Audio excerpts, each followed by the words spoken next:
Bonjour à tous, pour cette, conférence de presse en ligne à l'occasion de la parution du guide de gestion des crises sanitaires en forêt, édité, par l'ensemble des partenaires du réseau mixte technologique AFORCE, un réseau de transfert de connaissances, pour la meilleure adaptation, des forêts au changement climatique. Donc à l'occasion de la sortie, de ce guide, on aura, ce matin 4 présentations qui vont se succéder sur les temps de à peu près 30 minutes, donc assez court pour faire une petite synthèse de ce guide, de ces cas illustrés et de l'ensemble de ces enjeux. Donc je vais vous présenter rapidement nos orateurs que vous voyez apparaître à l'écran en petites vignettes pour l'instant. Donc on aurait l'intervention au départ d'Olivier Picard, qui est directeur de recherche et développement au Centre national de la propriété forestière, le CNPF. Puis nous aurons l'intervention de Frédéric Delport, qui est chef du département santé des forêts au ministère de l'Agriculture et de l'Alimentation. Viendra ensuite la présentation de Brigitte Pilar-Landau, qui est pilote nationale du suivi de la gestion forestière au sein de l'ONF, l'Office national des forêts. Et enfin, Nathalie Breda, qui est directrice de recherche à INRAE, avec un petit mot de conclusion de nouveau d'Olivier Picard du CNPF, qui est coordinateur principal de ce réseau. Ensuite, nous aurons, je vous dis simplement un petit peu les modalités pratiques de ce point presse en digital, même si je pense que la plupart d'entre vous sont maintenant malheureusement très habitués à ce type de communication en ligne. Vous avez donc 3 onglets, donc vous voyez les participants au fur et à mesure qui se connectent en ligne, donc vous pouvez vous voir entre vous. Nous avons un onglet chat qui est plutôt réservé aux problèmes, on va dire aux soucis techniques. J'en profite pour vous dire que si vous avez un problème de son, un problème d'image, que ça coupe, c'est certainement dû à votre réseau. Donc dans ces cas-là, le mieux, c'est de vous déconnecter, de vous reconnecter et si possible d'utiliser Chrome, le navigateur Chrome qui a priori est le plus adapté sur Livestorm. Voilà. Ensuite, vous avez un onglet questions. Donc on vous invite au fil de l'eau, à poser toutes les questions que vous avez au fil des interventions, de manière à pouvoir enchaîner tout de suite sur la séquence des questions-réponses après la présentation des intervenants. Et merci de réserver cet onglet donc aux questions des journalistes en ligne et rédacteurs. Et de vous présenter à chaque fois, s'il vous plaît, de manière à ce que ça soit plus simple pour nous de répondre de manière adaptée. Enfin, je vous rappelle que nous finirons cette conférence de presse sur les coups de 10h, 10h15 maximum, et que l'ensemble de cette conférence de presse est enregistrée. Donc tous les inscrits la recevront automatiquement, pardon, le replay de cette conférence de presse à l'issue. Voilà, donc j'espère que je vous ai tout dit. Je laisse donc la parole maintenant à Olivier Picard. Bonjour à toutes et à tous. Donc, je suis Olivier Picard, directeur recherche-développement et Europe au Centre national de la propriété forestière, qui est l'établissement public chargé du développement de la forêt privée en France. Et je suis aussi coordinateur du réseau mixte technologique AFORST, qui est un réseau dédié à l'adaptation des forêts au changement climatique, qui regroupe 16 partenaires de la recherche, de l'enseignement, de la gestion et du développement. L'idée est de ce réseau qui a été créé en 2009 et de accélérer le transfert des connaissances sur le climat, l'impact du climat sur les forêts et la manière dont on peut adapter les forêts au changement climatique et donc de développer des outils d'aide à la décision pour pouvoir aller sur cette voie-là. Et alors, parmi les questions liées à l'adaptation, les crises sanitaires sont un sujet important. Elles sont entrées aujourd'hui dans notre quotidien. La question de leur bonne gestion est primordiale et les forêts n'y échappent pas. Et de nombreuses actualités ont été relayées d'ailleurs ces derniers mois. Vous avez certainement entendu parler des attaques d'insectes avec les scolides sur les épicéas dans l'est de la France et même en Europe, mais aussi la calarose du frêne, les hannetons, les dépérissements induits aussi par les sécheresses exceptionnelles. Et même si ces phénomènes ne sont pas nouveaux, leur récurrence et leur ampleur prennent une nouvelle dimension. Les crises sanitaires en forêt apparaissent à l'occasion d'accidents climatiques, de pullulation d'insectes ou de développement de maladies. La plupart des crises sont souvent résultent en fait d'une rencontre entre un risque multiple et des facteurs de vulnérabilité des arbres. Même si chaque crise est spécifique dans son ampleur, dans ses enjeux, dans sa dynamique, dans sa gestion, elles ont tout un point commun. Elles désorganisent la gestion forestière courante pendant plusieurs années. Elles sont source de stress et avec aussi des actions à mener en urgence. Et il faut savoir aussi que les forestiers ont l'habitude, du fait du temps long de la forêt, de programmer leur gestion sur 10 à 20 ans. Et on comprend bien que l'impact de ces crises ont un impact important sur le travail des forestiers. En fait, quand on parle de crise, on parle de quoi? De crise sanitaire. Et elles ont un certain nombre de critères que nous avons essayé de décrire. Parmi ces critères-là importants, ce sont des événements qui se déroulent sur une échelle de temps long, c'est-à-dire c'est souvent des périodes de 3 à 10 ans. Si on prend les exemples qui vont vous être présentés après, ce sont des phénomènes qui ont des hauts et des bas, à la différence d'une tempête ou d'un incendie qui crée un choc brutal et qu'ensuite on doit gérer. La crise sanitaire, évolue de manière incertaine, du fait de l'évolution difficilement prévisible dans le temps de certains facteurs. Il peut y avoir des périodes de répit, puis des reprises de l'épidémie. Je pense qu'on voit aussi ce qu'on vit en ce moment. Ces crises sanitaires sont aussi des événements de nature complexe, qui font intervenir à la fois des dépérissements, des épidémies de forte intensité et des interférences de tous ces facteurs multiples. Et puis aussi, ces crises, elles menacent aussi des enjeux relativement divers. Alors, on pense bien sûr à perturbation de la récolte de bois, de quantités très importantes de bois exploité, donc de perturbation des marchés, bien sûr, mais aussi les questions autour du renouvellement de la forêt après, de la protection contre les risques naturels, et puis bien sûr des impacts aussi qu'il peut y avoir sur la santé humaine. Et donc cet automne paraît une nouvelle édition de ce guide de gestion des crises sanitaires en forêt, qui est un ouvrage collectif qui associe justement les acteurs qu'on voit dans le RNT, que ce soit des acteurs de la gestion des forêts publiques et privées, de la surveillance de la santé des forêts, de la recherche, et qui a été coordonné donc dans le cadre de ce réseau par le CNPF et l'ONF.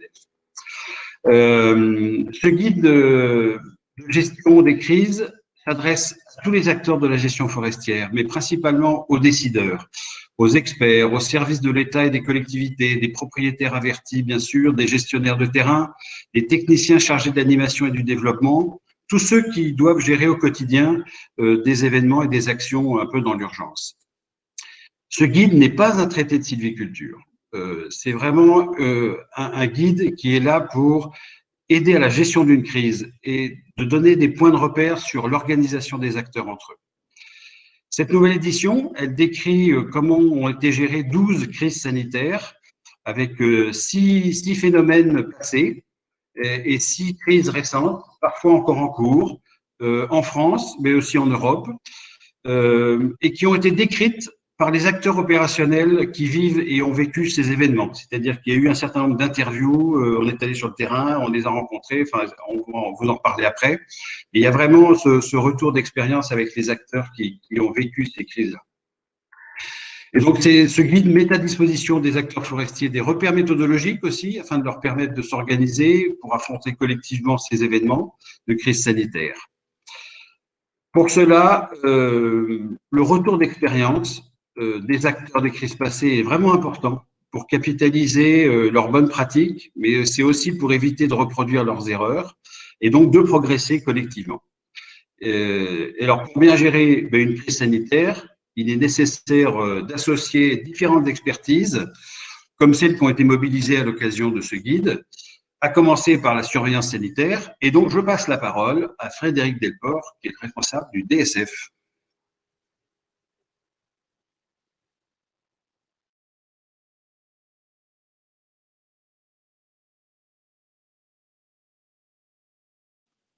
Frédéric, il faut que tu allumes ton micro. On ne t'entend pas. Excusez-moi. Voilà, c'est bon. Donc, bonjour à tous, je suis Frédéric Delport, chef du département de la santé des forêts au sein du ministère de l'Agriculture. Le département de la santé des forêts, c'est un réseau de forestiers de l'Office national des forêts, du Centre national de la propriété forestière et des services forestiers de l'État qui surveillent l'état de santé des forêts françaises. Après l'introduction faite par Olivier Picard, je vais entrer dans le détail des chapitres que vous trouverez dans le guide, dans ce guide de gestion des crises sanitaires en forêt. Chacun des chapitres, et c'est exprès, on a voulu construire le guide comme ça, est une étape clé dans la gestion de la crise. Tout d'abord, et Olivier Picard en a parlé, le premier chapitre précise à quoi est destiné ce guide et à qui il s'adresse. Le deuxième chapitre traite de la surveillance sanitaire des forêts, c'est vraiment le cœur de métier de ma structure.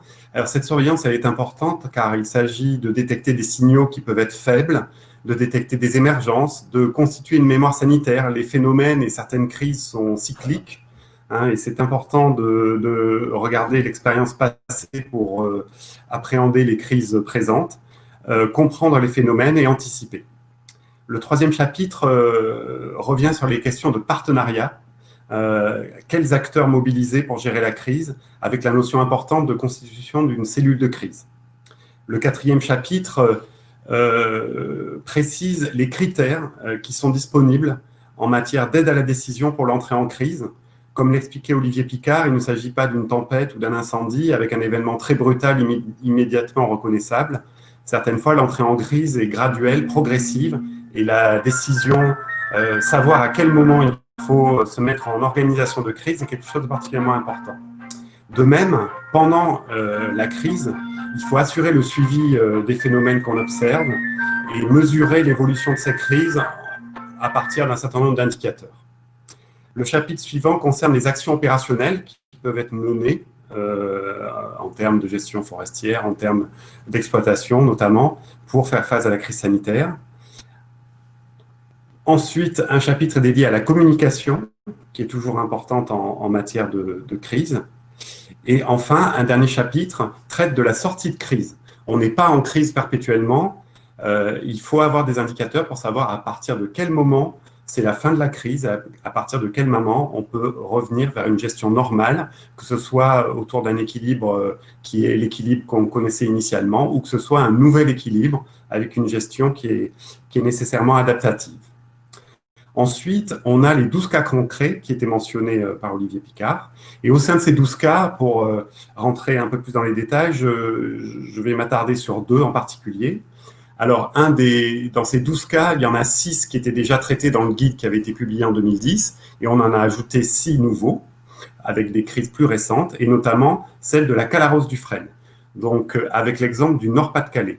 La Calarose, c'est une maladie qui concerne toute la France, mais le Nord-Pas-de-Calais, c'est un des foyers les plus anciens et où le taux de présence du frêne est le plus important. Et à ce titre-là, c'est un exemple particulièrement intéressant pour les autres régions françaises. Alors, quels enseignements de ce cas Calarose du frêne dans le Nord-Pas-de-Calais? C'est une crise qui est causée par un champignon exotique invasif. Et ça, c'est une caractéristique d'un certain nombre de crises que nous connaissons actuellement et qui conduit à la remise en cause à terme de l'essence frêne pour la gestion forestière. En revanche, l'évolution est lente et le périssement des arbres est progressif, ce qui donne la possibilité de s'organiser. On a aussi bénéficié, dans le cadre de cette crise, d'une détection rapide, et ça, d'où l'importance de la surveillance sanitaire des forêts dont je vous parlais tout à l'heure. Et on a aussi bénéficié d'un partenariat qui a bien fonctionné entre les différents acteurs jusqu'à l'implication de l'aval de la filière. Et tous ces acteurs ont été fédérés, notamment autour du projet Calfrax. Un point aussi positif dans cette crise de la Calarose, c'est une implication forte de la recherche forestière, une communication qui a bien été menée vis-à-vis de la filière et du grand public. En revanche, un des défauts de cette crise, c'est qu'une cellule de crise n'a pas été formellement constituée, que des débouchés ont été trouvés pour le bois de qualité, mais pas pour le bois de faible qualité.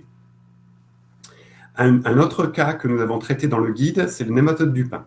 Alors, c'est un cas dans lequel on a voulu être en anticipation, car c'est un problème qui n'est pas présent en France actuellement. Le nématode du pin, c'est un ver microscopique qui s'attaque au pin. C'est un organisme réglementé, c'est-à-dire que la surveillance et la lutte sont obligatoires contre cet organisme. Et on a voulu regarder comment nos collègues portugais, qui sont confrontés à cette crise depuis plus d'une dizaine d'années, avaient fait pour l'appréhender. Donc on est allé au Portugal pour rencontrer nos collègues et on a pu, comme ça, et présenter dans le guide les enseignements qu'on peut tirer de cette expérience portugaise et qui vont nous être utiles au cas où ce pathogène arrive en France. Enfin, l'annexe du guide fournit quelques outils pratiques. D'abord, différents protocoles de notation pour évaluer ou suivre les dépérissements. Les dépérissements sont des situations qui sont souvent assez complexes et c'est important d'avoir des protocoles pour arriver à noter l'évolution des arbres et des peuplements année après année. Une autre annexe est dédiée aux outils de télédétection, les drones, la photographie aérienne, les images satellites et le perspective de développement de ces techniques. Une autre annexe fournit un modèle pour les retours d'expérience. Olivier Picard en a parlé, c'est important de garder une trace et de capitaliser sur l'expérience des différentes crises que l'on traverse. C'est une des vocations de ce guide, et notamment pour les 12 thématiques qui sont proposées, mais ça doit être fait pour chaque crise.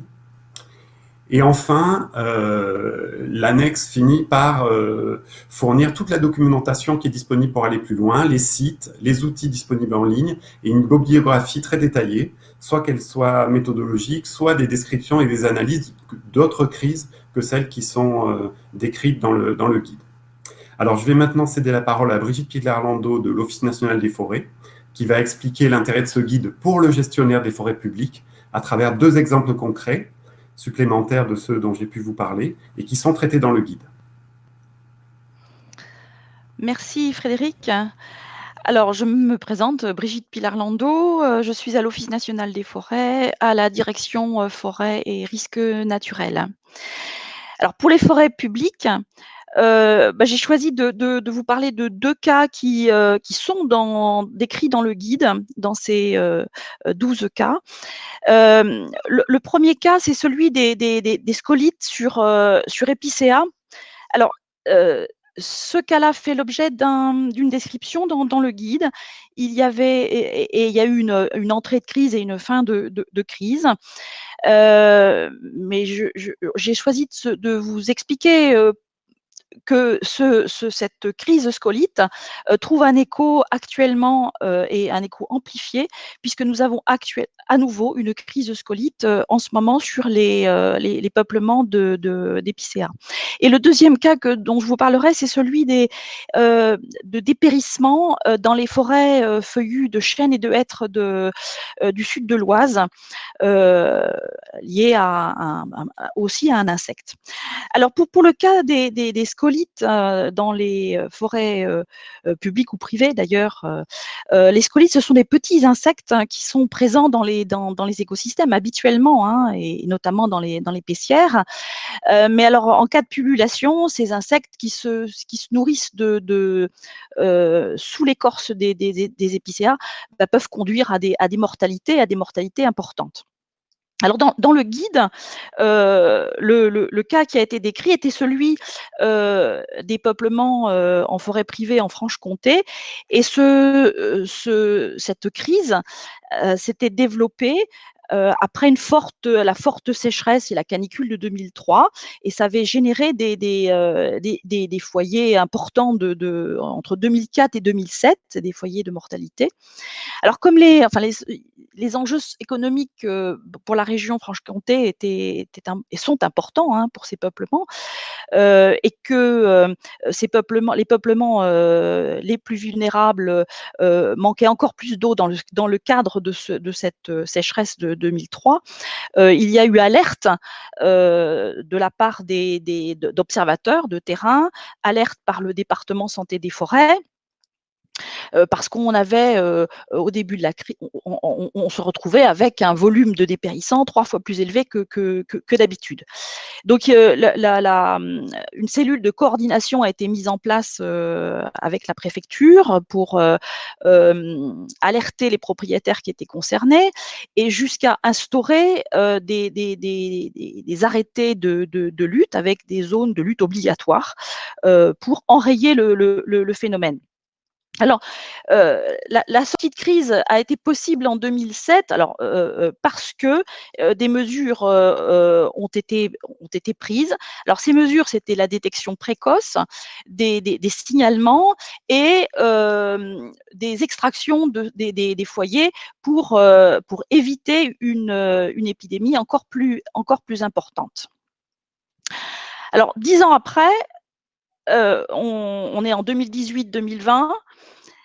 Une sécheresse, un nouvel épisode de sécheresse à court, et les mêmes causes ont produit les mêmes effets pour les pessières.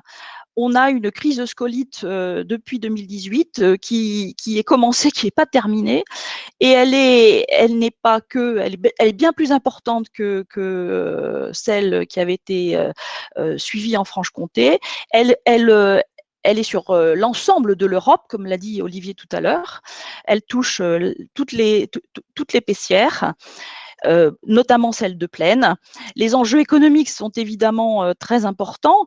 Pour vous donner une idée, on récolte 20 fois plus de produits accidentels qu'une année normale. Donc, on est en situation de déstabilisation de la gestion, alors pour laquelle on a pu répondre parce qu'on avait capitalisé avec les expériences passées. Néanmoins, la crise actuelle est inhabituellement forte. Et donc, ça bouleverse toute la gestion économique, la gestion courante. Nous devrons faire face à des reconstitutions qui sont très importantes suite à cet épisode. Alors, deuxième exemple qui est dans le guide, c'est un autre contexte, c'est un autre insecte. Qui sont l'illustration des recommandations qui sont dans le guide. Alors, c'est le cas des dépérissements sur du chêne et du hêtre dans les forêts domaniales de Compiègne, de Chantigny.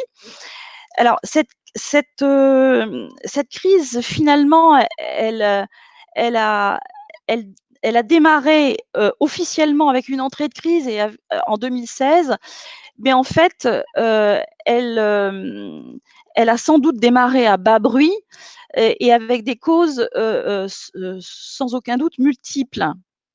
Mais c'est en 2016 que les observations sur des régénérations des petits peuplements, des plantations qui avaient des symptômes de jaunissement, avec de la mortalité, qui pouvaient conduire à de la mortalité, plus des phénomènes encore plus accentués de dépérissement sur des peuplements adultes, ont fait qu'on on s'est penché encore plus attentivement sur ces forêts-là et sur ces peuplements-là. Et c'est à ce moment-là que on a vu que le hanneton forestier, alors le hanneton forestier, c'est aussi un insecte qui fait partie, qui est inféodé à un écosystème forestier, mais qui peut, en cas de pullulation, causer de très fortes mortalités.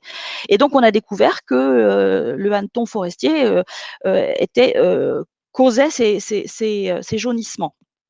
Alors, il faut dire que ces massifs domaniaux sont très importants d'un point de vue économique, évidemment, sur le marché du bois feuillu, mais aussi ce sont des peuplements qui, pour l'écologie, le paysage sont très importants, et des peuplements qui sont en train de montrer des signes forts de mortalité, il faut les gérer, bien entendu.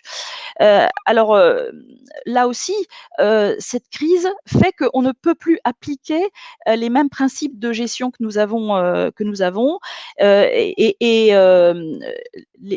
forestiers ont mis en place, ont limité les plantations, ont mis en place un nouveau plan de gestion, ont demandé à la recherche des appuis. Et donc là, actuellement, ces massifs-là sont en crise et la crise se poursuit encore en ce moment. Alors, je disais qu'il devait y avoir des causes autres que le hanneton. Oui, parce que ce sont des peuplements qui ont subi les sécheresses successives et qui peuvent être affaiblis. Et donc, le hanneton cause des mortalités fortes sur des peuplements affaiblis. Et donc, nous surveillons ces massifs attentivement. Donc, vous voyez qu'au travers de ces deux exemples, on pourra en citer d'autres, que l'expérience capitalisée pour les scolytes et ce nouveau phénomène dans les forêts de Compiègne et de Chantilly font que on capitalise, on met ensemble nos expériences et ce guide nous aide. Je passe maintenant la parole à Nathalie Breda, qui pourra expliquer l'apport des études de recherche. À toi, Nathalie.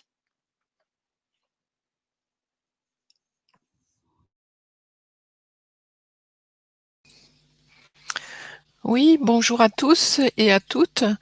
Donc je suis Nathalie Breda, je suis directrice de recherche à l'UMR Silva au centre INRAE de Nancy Grand Est. Alors je voudrais rappeler que les recherches sur les dépérissements sont très anciennes et qu'elles ont pris de l'essor en France et en Europe dans les années 1980.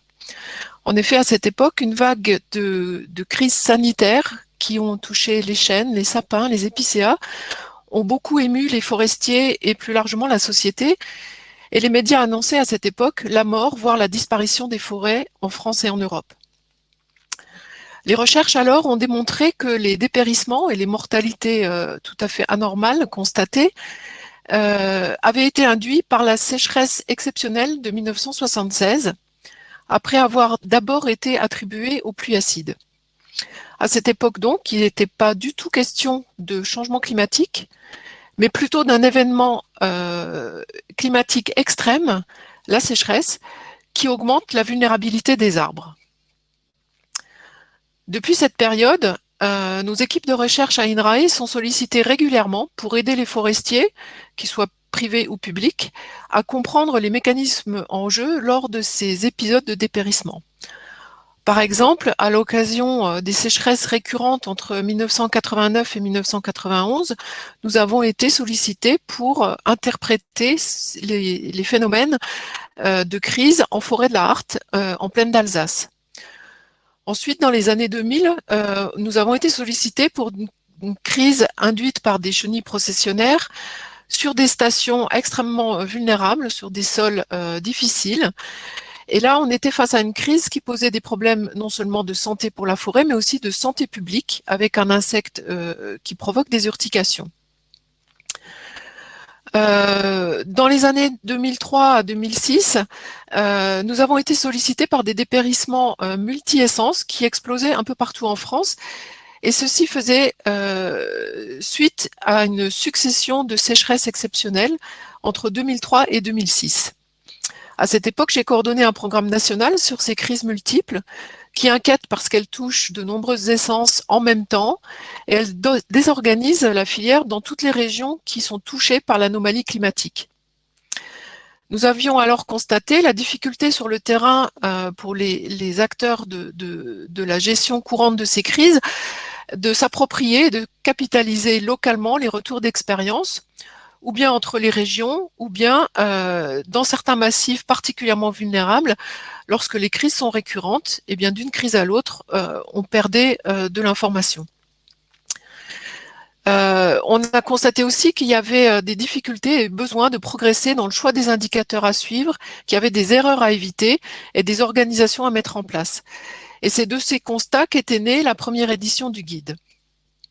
Alors, on vous l'a déjà dit, les dépérissements sont des phénomènes complexes, multifactoriels, pluriannuels, incertains, et où les outils de la recherche sont parfois nécessaires pour identifier les différentes composantes des risques, qui sont souvent multiples. Il convient en effet d'identifier, quantifier, dater les aléas, qu'ils soient climatiques ou liés à des ravageurs ou des maladies. Vous avez eu des exemples. Il convient deuxièmement de hiérarchiser les facteurs de vulnérabilité, par exemple, quelle est l'essence qui est touchée, quel est l'âge des arbres, quelle est la conduite des peuplements les plus impactés, quelles sont les propriétés, les caractéristiques des sols. Et ces analyses mobilisent des disciplines scientifiques, par exemple la dendrochronologie qui permet de retracer l'histoire passée des arbres, de déterminer précisément leur âge et souvent de constater que ce n'est pas l'aléa en cours, par exemple l'insecte observé ou la maladie présente, mais qu'il y a très souvent un aléa passé dont les arbres n'ont pas complètement récupéré, qui les rend plus fragiles, plus vulnérables aux futurs problèmes, soit climatiques, soit d'insectes. On mobilise aussi la pédologie pour diagnostiquer les contraintes, qu'elles soient physiques, hydriques ou nutritives dans les sols, l'écologie, la physiologie, la génétique des essences impactées, la climatologie, les cycles de l'eau, du carbone, des nutriments dans les peuplements et surtout comment la gestion peut les modifier. Et puis, dans les cas où des bioagresseurs sont en jeu, on mobilise la pathologie forestière ou l'entomologie. Bref, ces recherches mobilisent des équipes pluridisciplinaires avec un objectif pour ces recherches est tout d'abord de comprendre le phénomène pour aider à identifier les leviers d'action que les forestiers peuvent actionner, d'une part pour réduire la vulnérabilité des arbres et d'autre part pour atténuer la sévérité des sécheresses qui sont souvent impliquées dans les processus. Alors la recherche forestière ne se mobilise pas cependant pour analyser en profondeur toutes les crises, car elles sont très nombreuses, et on a aussi constaté que les mécanismes en jeu sont souvent les mêmes, et le guide doit aider les gestionnaires à identifier localement les composantes du risque, avec l'appui des experts du département de la santé des forêts. Pour enrichir cette nouvelle édition du guide de crise que nous vous présentons aujourd'hui, l'accompagnement de la recherche a surtout consisté à proposer aux gestionnaires un cadre d'analyse de risque générique pour aider à décrire et à bien interpréter les phénomènes à gérer. En particulier, le système qui est en crise est analysé en fonction des enjeux. Alors, on vous en a déjà parlé, ça peut être la perte de production de bois, des conséquences sur la biodiversité, un problème d'engorgement de la filière, des difficultés de régénération ou des enjeux d'accueil du public quand il y a soit des risques de chute d'arbres ou des problèmes liés aux ravageurs, aux maladies. Ensuite, on analyse les aléas climatiques ou liés aux bioagresseurs auxquels l'écosystème est exposé, mais aussi a été exposé par le passé. On analyse les facteurs de vulnérabilité. Je les ai évoqués, ils sont de nature écologique, sylvicole, individuelle, et on connaît ces facteurs de vulnérabilité de mieux en mieux, et on capitalise à chaque crise aussi du côté de la connaissance. Et pour terminer, je voudrais vous indiquer quelques axes de recherche en cours qui visent à évaluer la résistance et la résilience des écosystèmes forestiers aux contraintes du milieu et du climat, dans l'objectif de réduire leur vulnérabilité et de favoriser leur adaptation. Le premier axe que je souhaite évoquer consiste à mieux comprendre les mécanismes physiologiques qui sont impliqués dans la résistance et la résilience de certains individus, sur leur métabolisme de défense contre les bioagresseurs, sur le rôle de la diversité génétique au sein de l'écosystème en crise pour en faire un levier d'action pour réduire la vulnérabilité. Le deuxième axe consiste à quantifier précisément les sécheresses passées et en cours, d'évaluer leur récurrence et leur coïncidence avec les ravageurs ou les maladies, maladies qui peuvent être soit autochtones, soit introduites. Et ceci pour réfléchir comment optimiser les itinéraires techniques de façon à réduire l'intensité des sécheresses et garantir la durabilité des écosystèmes. Le troisième axe consiste à évaluer, cette fois en collaboration avec des climatologues, les aléas futurs possibles par modélisation de l'intensité, de la répartition, de la récurrence des sécheresses, en utilisant différents scénarios climatiques pour les grands types de forêts. Parce que anticiper à quels aléas la forêt de demain devra faire face est un préalable essentiel à toute réflexion sur l'ampleur des solutions d'adaptation à envisager pour réduire les risques multiples et la gravité des crises induites par l'évolution du climat. Je vous remercie de votre attention et je repasse la parole à Olivier Picard. Merci Nathalie. Alors, juste pour un petit mot, pour rebondir un peu sur la présentation aussi de Brigitte, c'était de vous dire aussi que les crises n'ont pas de frontières. Elles touchent n'importe quel pays, mais aussi n'importe quel type de forêt. Et je voudrais juste, en ce qui concerne la forêt privée, montrer que la question de l'organisation des acteurs, elle est particulièrement importante. Parce comme vous le savez, la forêt privée est importante en France. Ça concerne 4 millions de propriétaires forestiers qui ne sont pas du tout forcément des professionnels de la forêt. Et donc, il y a vraiment le besoin de l'organisation, des actions, de l'information aussi, et d'avoir des bons relais d'information. Et je dirais que le CNPF, pour cela, joue un rôle central dans cette organisation, notamment par le fait qu'il est au courant et donne un avis sur les coupes d'urgence. Et pour nous, c'est un indicateur très important d'une crise en cours, de voir dans quelle mesure les forêts ont besoin d'être purgées et dans lequel les forestiers ont des actions urgentes à mener. Donc, voilà pour le décor, sachant que, bien sûr, autour de ces 4 millions de propriétaires forestiers, il y a aussi beaucoup d'acteurs, qu'ils soient gestionnaires, experts, coopératives, gestionnaires indépendants, etc. Donc, tous ces gens-là sont nombreux et souvent disséminés sur le territoire et il y a vraiment ce besoin d'organisation. Et le but de ce guide, c'est vraiment d'apporter, comme on vous l'a dit, je pense, et vous l'avez compris, des clés méthodologiques pour gérer au mieux ces différentes phases de crise, sachant qu'elles peuvent être multiformes, avec beaucoup d'incertitudes, etc. Je pense que c'est aussi des points de repère pour les personnels de terrain qui sont confrontés à ces crises et pour lesquels ça peut avoir un impact aussi fort sur le moral des troupes, je dirais, et sur leur stress. Donc, c'est aussi pour leur donner un cadre et de les rassurer. Voilà, donc c'est vraiment un outil de capitaliser les expériences, de ne pas oublier, d'éviter de reproduire les erreurs, de retenir les bonnes pratiques. Et puis dans les points importants à retenir, je trouve, c'est de dire qu'une sortie de crise n'est pas forcément le retour à une situation initiale, à la situation initiale, mais d'atteindre un nouvel état stable. Pour la forêt, il peut s'agir de sylvicultures différentes, sylvicultures nouvelles, d'aller chercher peut-être des nouvelles essences, des nouvelles pratiques ou des nouvelles provenances génétiques. Voilà, il y a tout cet aspect-là et qui est en fait, pourquoi pas, aussi une manière d'adapter la forêt aux nouvelles conditions. Et voilà, donc toujours pour vous dire que ce guide, il est disponible donc à la librairie du CNPF. Vous pouvez le trouver sur le site forêtprivéefrançaise.com. Et bien sûr, nous sommes maintenant prêts à vous écouter et à répondre à vos questions. Merci. Merci à tous.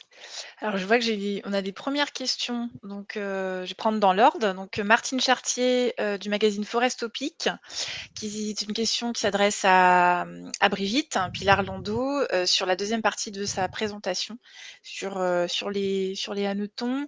À quoi sont dus les cumuls? La sécheresse est-elle la cause de cette présence massive? Alors, le dépérissement dans les forêts domaniales du sud de l'Oise sont dus à des causes multiples.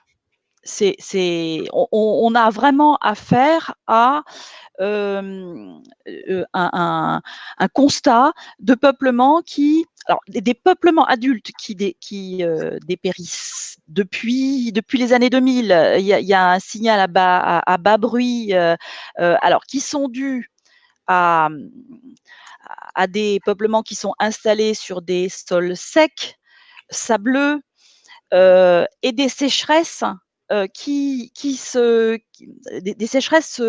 Nathalie a dit qu'il y avait eu la célèbre sécheresse de 1976, mais il y en a eu d'autres. Il y en a eu d'autres en 1989, en 1990. Il y en a, et les peuplements encaissent ces phénomènes et peuvent s'affaiblir. Alors après, pour les plus jeunes peuplements, parce que finalement, ce que j'ai décrit, c'était que ce qui nous a beaucoup alerté, c'est le fait que des peuplements jeunes, de la régénération des plantations, montraient des signes inhabituels de mortalité ou de jaunissement, chêne, hêtre, c'était beaucoup de chêne. Et en fait, ces peuplements-là, enfin ces jeunes peuplements-là, subissent aussi la dent du gibier, subissent aussi une haute pression. Ils sont aussi installés sur des stations qui sont délicates, qui sont et en fait c'est toute cette c'est pas que la sécheresse, c'est beaucoup la sécheresse, mais c'est aussi d'autres éléments. Nathalie en a parlé, hein, des causes multiples qui font que les peuplements, jeunes ou vieux d'ailleurs, vont s'affaiblissent.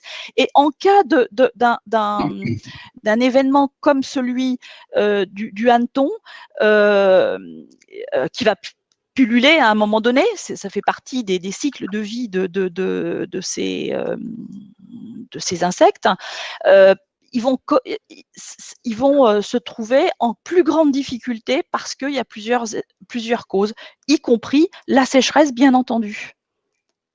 J'ai répondu, mais mes collègues veulent peut-être compléter. Nathalie, peut-être? Non? Oui, alors la crise hanneton est pas seulement localisée à cet endroit, on en a une également dans le Grand Est, dans les Vosges du Nord, sur des stations aussi à base de sol plutôt sableux, plutôt filtrant et très favorable au développement de l'insecte. Les recherches sur la hiérarchisation des facteurs de vulnérabilité et des aléas passés dans ces forêts dont Brigitte nous a parlé, vont seulement démarrer. Et donc, on va essayer de reconstruire historiquement la chronique de ces événements de sécheresse et d'impact sur la croissance des arbres adultes. Les travaux sur les stades plus jeunes et les problèmes de plantation ont démarré avec en particulier une collaboration internationale parce que le hanneton n'est pas un problème seulement français. Et si je peux ajouter un mot, hein, la difficulté avec le hanneton, c'est que c'est un insecte qui a un cycle de 4 ans. Or, dans toutes ces phases, de tous ces problèmes d'épidémie causés par des insectes, on a des phénomènes de cycle, avec des pullulations qui durent un certain nombre de temps et puis qui, heureusement, finissent par se résorber. Mais là, comme le cycle de l'insecte est 4 ans, hein, typiquement pour des insectes, le cycle, il peut être beaucoup plus rapide. On a des insectes qui ont plusieurs générations par an. Là, c'est une génération tous les 4 ans. Eh bien, ça fait que la crise a tendance à durer beaucoup plus longtemps. Et Nathalie et Brigitte parlaient des expériences européennes. On est allé, dans le cadre de ces réflexions sur le hanneton forestier, échanger avec des collègues du centre de l'Europe et notamment des collègues allemands. Ils connaissent des pullulations depuis 20-30 ans. Et c'est une des difficultés, c'est qu'on a des pullulations qui durent sur très longtemps. Très bien. Merci beaucoup. Une deuxième question de Thierry Gadot, qui est journaliste indépendant. Avez-vous un bilan des surfaces touchées par les dépérissements en France? Alors, je peux peut-être commencer et puis je laisserai Brigitte et Olivier compléter. Alors, le département santé des forêts, je le disais, c'est des forestiers sur le terrain, mais on n'en a que 250. Donc, on a du mal à faire, on ne peut pas faire de l'exhaustif. et on a un certain nombre d'indicateurs, mais qui sont plutôt qualitatifs. Après, pour vous donner des éléments de réponse, dans le cadre de la crise des scolites de l'épicéa, où on a là des dégâts qui sont massifs avec des mortalités qui sont importantes, on estime qu'on est autour de 30 000, 40 000 hectares d'épicéa depuis le début de la crise qui a commencé à l'automne 2018, qui ont été détruits par le scolite. Pour les autres dépérissements, c'est plus compliqué parce la plupart sont diffus. C'est-à-dire qu'on a des phénomènes de dépérissement. Dans les peuplements, il y a des arbres qui sont... on a une proportion d'arbres en mauvaise santé qui sont au-delà de la normale dans un certain nombre de peuplements. Un certain nombre d'arbres sont morts, mais un dépérissement ne veut pas dire forcément immédiatement la mort de beaucoup d'arbres. Et donc là, on a des choses beaucoup plus diffuses et j'aurais plutôt une estimation en volume. C'est-à-dire qu'en volume, on a des dépérissements sur le sapin, on parle de centaines de milliers de mètres cubes. On a des dépérissements sur le hêtre, on parle aussi de centaines de milliers de mètres cubes, mais répartis de manière plus diffuse. De même sur le pin sylvestre. Et peut-être que je vais laisser la parole à Brigitte Pilar-Landau, parce qu'en tant que gestionnaire, l'Office national des forêts regarde les choses d'une façon différente. C'est-à-dire, c'est à partir de quel moment il faut prévoir de renouveler de manière anticipée ces peuplements. Et là, c'est une autre façon de regarder les dépérissements.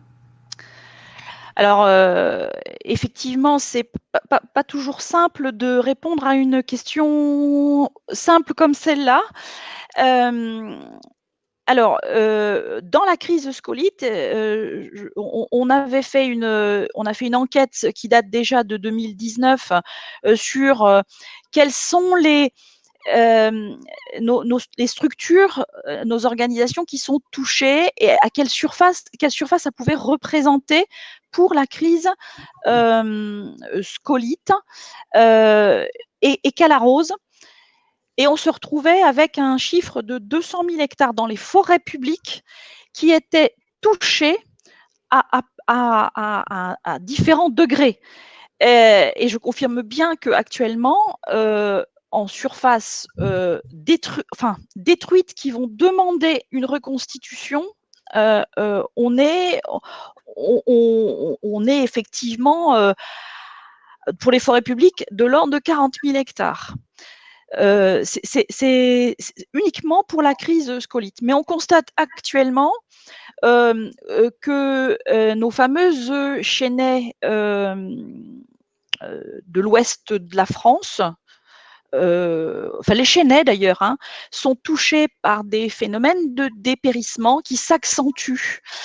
Pour vous donner une idée, on suit chaque année les arbres qui sont dépérissants à différents titres. Une année normale, on est de l'ordre de 5-6% d'arbres qui dépérissent. Ça fait partie du fonctionnement d'un écosystème forestier.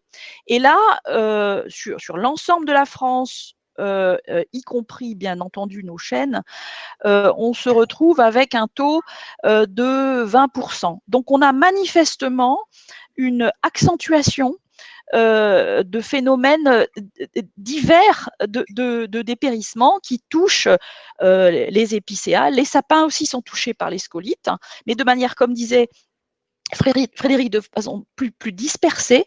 Les hêtres sont également touchés actuellement, mais ça n'a rien finalement d'exceptionnel dans la mesure où la sécheresse de 2018, 2019, 2020 est une sécheresse qu'on peut qualifier quand même d'assez exceptionnelle. Enfin, on aimerait bien qu'elle soit exceptionnelle, ça voudrait dire qu'il y a un retour à quelque chose de plus normal dans les années qui vont venir, on espère. Voilà, mais sinon, effectivement, on est dans une situation de constat de volume et de surface de plus en plus touchée par des dépérissements. Voilà, moi, juste pour en ce qui concerne le CNPF, nous ne sommes pas gestionnaires directement, donc nous avons les informations de manière indirecte, et je dirais que c'est notre indicateur le plus fiable aujourd'hui, ce sont effectivement les demandes de coupe d'urgence dans les plans de gestion, et c'est vrai que ce taux de coupe d'urgence, ce nombre de coupes d'urgence est en augmentation régulière, avec des crises bien sûr en fonction. En ce moment, c'est toute la région du Grand Est, Bourgogne-Franche-Comté, Rhône-Alpes, Auvergne-Rhône-Alpes qui qui tient le haut du pavé. Et puis après, on voit des spots liés à des zones plus méditerranéennes, des peuplements plus sporadiques. Donc c'est pas des volumes énormes, c'est souvent des anticipations aussi de coupes qui étaient prévues dans des plans de gestion et qui ont lieu plus rapidement parce que voilà, il y a un taux d'arbres qui dépérissent qui est plus important. Mais je serais en mal de vous donner une surface exacte. Merci Olivier. Alors une troisième question de Pascal Charrois de la Revue nationale Forêt de France. Diriez-vous que globalement la santé des forêts françaises s'est dégradée depuis le début du siècle? Ça, c'est une question politique, non? C'est peut-être Frédéric qui peut… C'est très compliqué de répondre à cette question. Alors, je pourrais botter en tous, le département de santé des forêts existe que depuis 30 ans. On a des informations qui sont quand même moins précises qu'en ce qui concerne le passé. Très récemment, j'ai pu lire un article qui datait de 1948 et qui décrivait la crise scolite qui avait eu lieu. On savait que les années qui ont suivi la fin de la guerre avaient été des années de sécheresse assez fortes et effectivement, il y a eu une crise scolite un peu comme celle qu'on connaît actuellement. Dans les années 20, il y avait eu des phénomènes de dépérissement, notamment de chênes en 1920, avec l'arrivée aussi d'un champignon exotique qui était l'oïdium.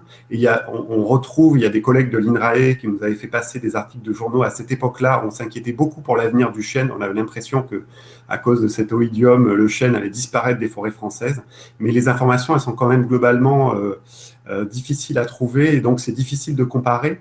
Il y a aussi une chose très importante, c'est que la forêt française, depuis le début du siècle, elle n'a peut-être pas la même physionomie, les mêmes âges, les mêmes essences. Et donc,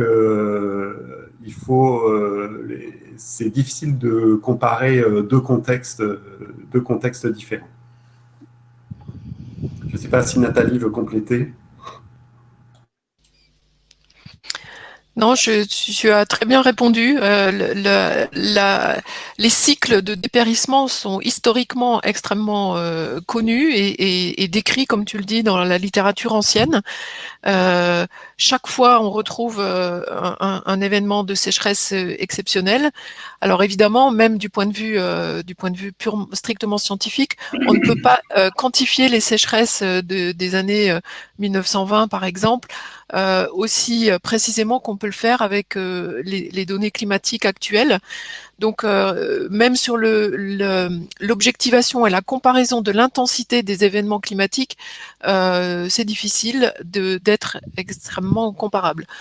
Mais moi, je dirais que les crises majeures, comme on les connaît après chaque événement de sécheresse, c'est quelque chose qui a toujours existé.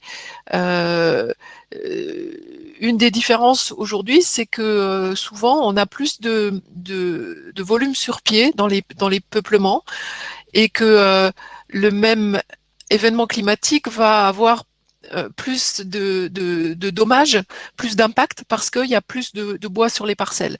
Et donc ça, c'est quelque chose qui est extrêmement important, c'est d'avoir en tête que par rapport au début du siècle dont vous vouliez faire référence, eh bien la structure des peuplements, leur volume sur pied, la manière dont ils sont conduits a beaucoup changé. Et plutôt dans le sens d'augmenter leur vulnérabilité que de la baisser. Merci beaucoup. Alors, une question de nouveau de Martine Chartier de Forestopic. Avez-vous des contacts avec les pays du Sud Méditerranée pour déterminer les essences résistantes aux sécheresses?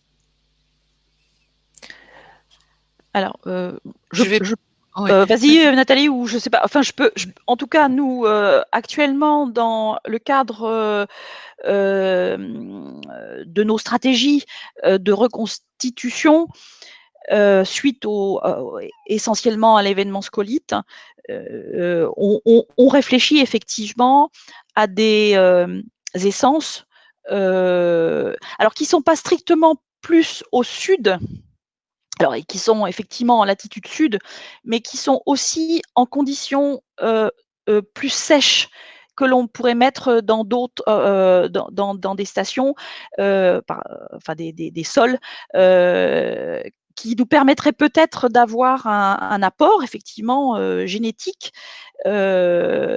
qui enrichirait les peuplements et qui ferait qu'on aurait une diversité des espèces. Donc nous sommes nous sommes en contact avec des pays pour pouvoir récolter des graines effectivement, mais nous avons aussi des peuplements dits classés, c'est-à-dire des peuplements dits porte-graines, qui nous permettent d'aller aussi récolter des graines un peu plus au sud de la France pour les amener un peu plus au nord pour une même essence déjà, donc c'est une question de provenance et ça on est en plein là-dedans en ce moment.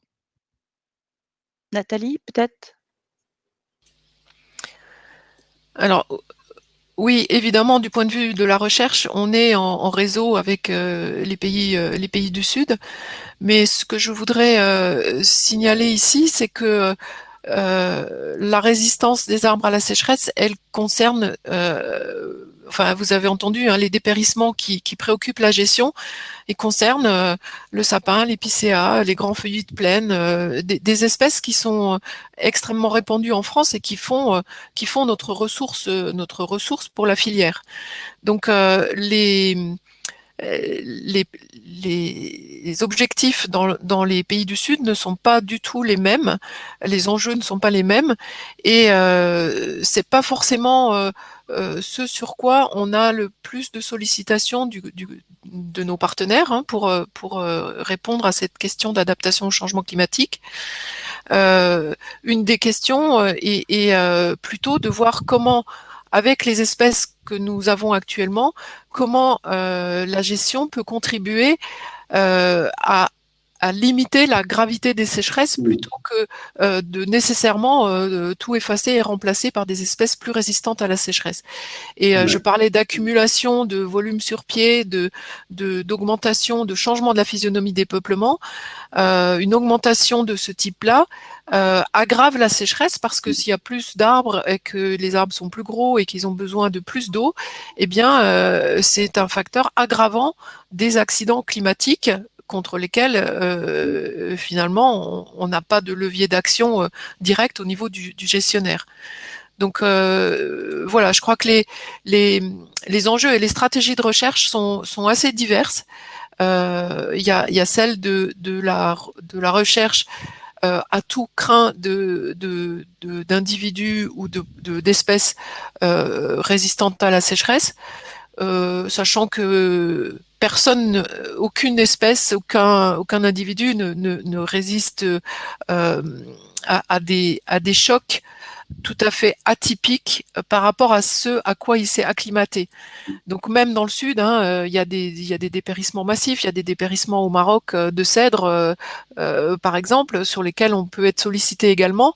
Donc ce qui est fatal pour les arbres, c'est plutôt l'anomalie par rapport à ce à quoi il s'est acclimaté au cours de sa vie, au cours de la régénération des peuplements, etc.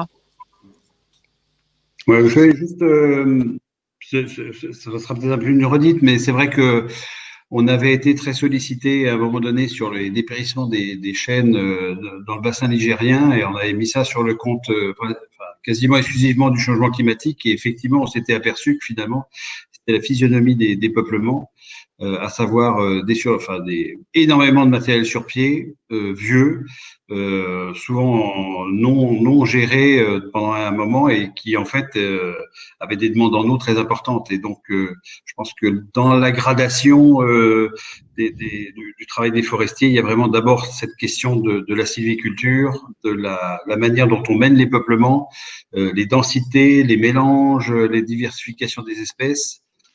Qui peuvent être aussi des moyens pour essayer de diluer aussi les risques.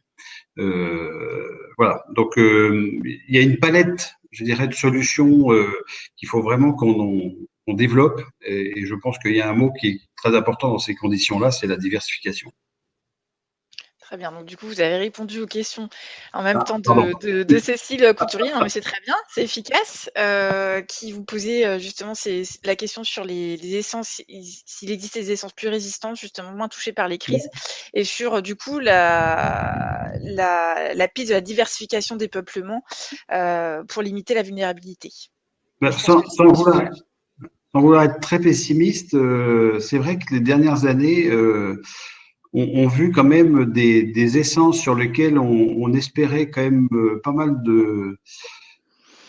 On pourrait mettre un avenir assez fort, je pense notamment au pain sylvestre, etc.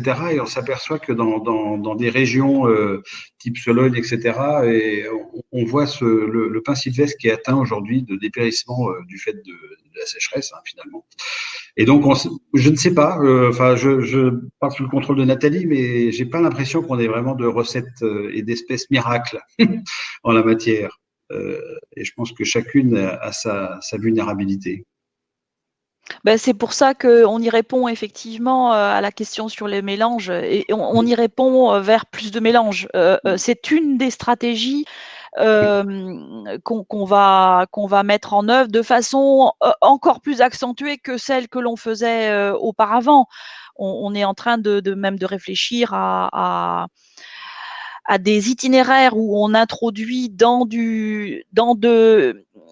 un peuplement existant des petits placeaux qui enrichit avec des nouvelles espèces, alors pas forcément nouvelles qui viennent d'ailleurs, mais qui viennent pas forcément de la forêt en question ou qui sont pas encore dans le peuplement en question.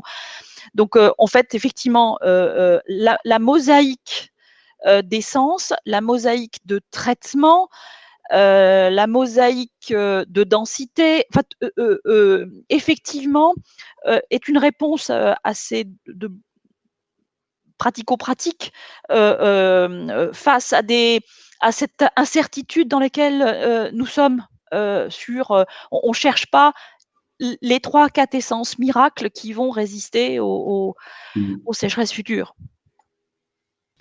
Donc, on va prendre peut-être la Peut-être dernière pour ou l'avant-dernière ajouter, question. Oui. pardon, pour ajouter un complément sur les essences plus résistantes, et puis pour donner un peu une note d'espoir, on a connu 3 années de sécheresse exceptionnelles, mais un certain nombre d'essences ont des problèmes relativement limités. Alors, soit qu'elles soient pas dans leur zone principale et eu un climat différent. Par exemple, le pain maritime ne rencontre pas de problèmes sanitaires majeurs suite à ces 3 années de sécheresse. Alors, il était moins concerné dans la zone où il était le plus présent. Mais y compris en dehors de cette zone-là, on n'a pas relevé beaucoup de problèmes sur le pain maritime.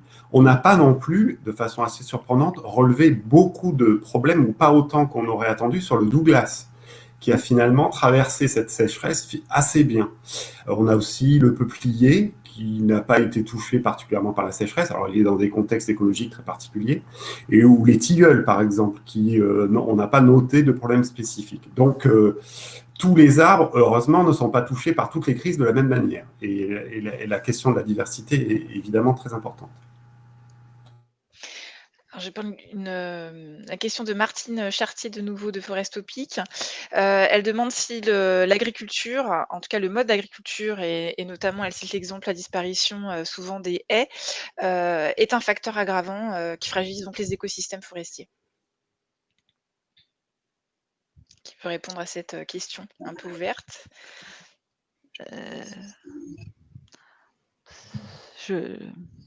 L'impact de l'agriculture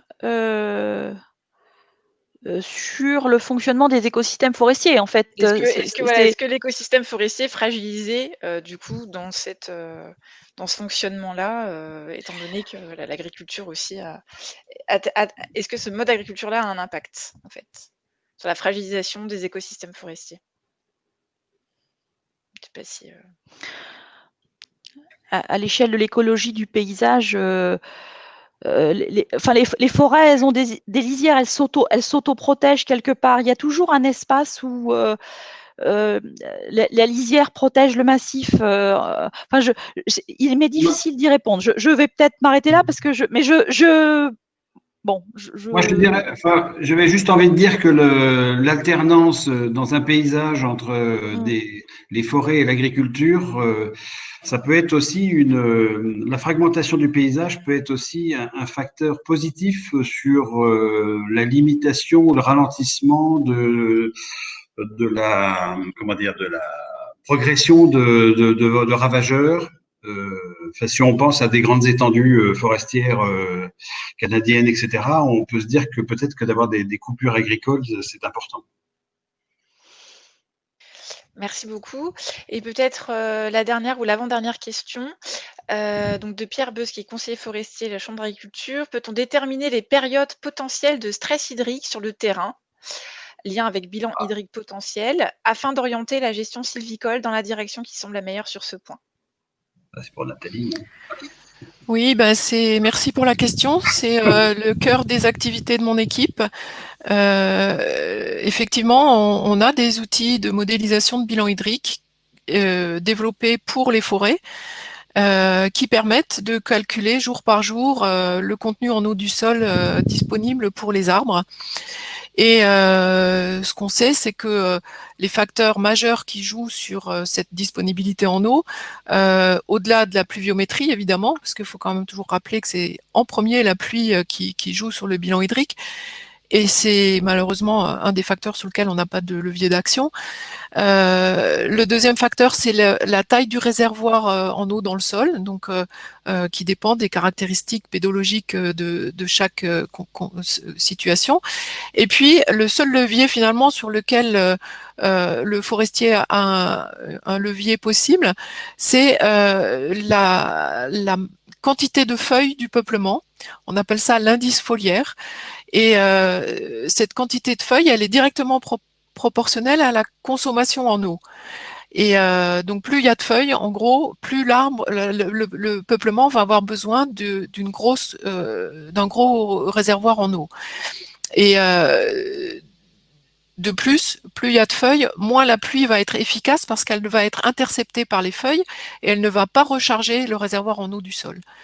Donc effectivement, on sait que l'effet des éclaircies, par exemple, améliore la disponibilité en eau dans le sol, parce qu'en diminuant la quantité de feuilles, on diminue la transpiration, donc le besoin en eau du peuplement, et on améliore la recharge du sol par les pluies. Donc on a deux leviers finalement qui jouent positivement sur la quantité d'eau dans le sol. Et donc on sait que quand on compare un peuplement éclairci et un peuplement non éclairci, l'amélioration du bilan en eau est significative, permet de maintenir une croissance plus élevée, d'atténuer le maximum du dessèchement du sol, donc de tamponner les événements extrêmes, et finalement de soutenir une croissance plus élevée. Donc on a des outils qui sont d'ailleurs développés maintenant sur Internet et qui sont mis à disposition du département de la santé des forêts, de l'ONF ou de la forêt privée, avec lesquels ils peuvent calculer localement pour chaque peuplement qui les préoccupe leur propre bilan hydrique. Donc ça fait partie des opérations de transfert de connaissances sur lesquelles on travaille en particulier depuis la sécheresse de 2003 pour diffuser ces outils à nos partenaires. Et je peux juste faire une petite page de pub. Il y a le RNT, notamment avec la contribution des équipes de recherche et de gestion, a édité un petit guide justement sur la gestion de l'eau dans les peuplements forestiers et qui est disponible sur le site AFORCE, auquel Nathalie, bien sûr, a contribué très fortement et même coordonné. Alors, il est 10h08, donc on va prendre une dernière réflexion-question d'un cabinet d'expertise de Jacques Azera. Le raccourcissement des cycles, avec notamment la raréfaction des habitats, des cavités, etc., n'est-il pas un des facteurs majeurs qui a un impact sur la santé des forêts? Alors peut-être moi je peux dire un mot. C'est vrai qu'on aurait envie de se dire que des écosystèmes forestiers qui fonctionnent de manière très naturelle seraient peut-être mieux protégés contre des agressions externes. Alors, ce n'est pas toujours vrai. On peut avoir des invasifs exotiques qui arrivent et qui font des gros dégâts sur des écosystèmes complètement naturels. On a eu l'exemple avec la pyrale du buis, où on a eu des peuplements de buis classés Natura 2000, qui étaient des peuplements très patrimoniaux avec un rôle écologique, pas de gestion, et qui ont été complètement décimés par un ravageur exotique. Donc, ce n'est pas la garantie d'avoir des phénomènes, des fonctionnements naturels.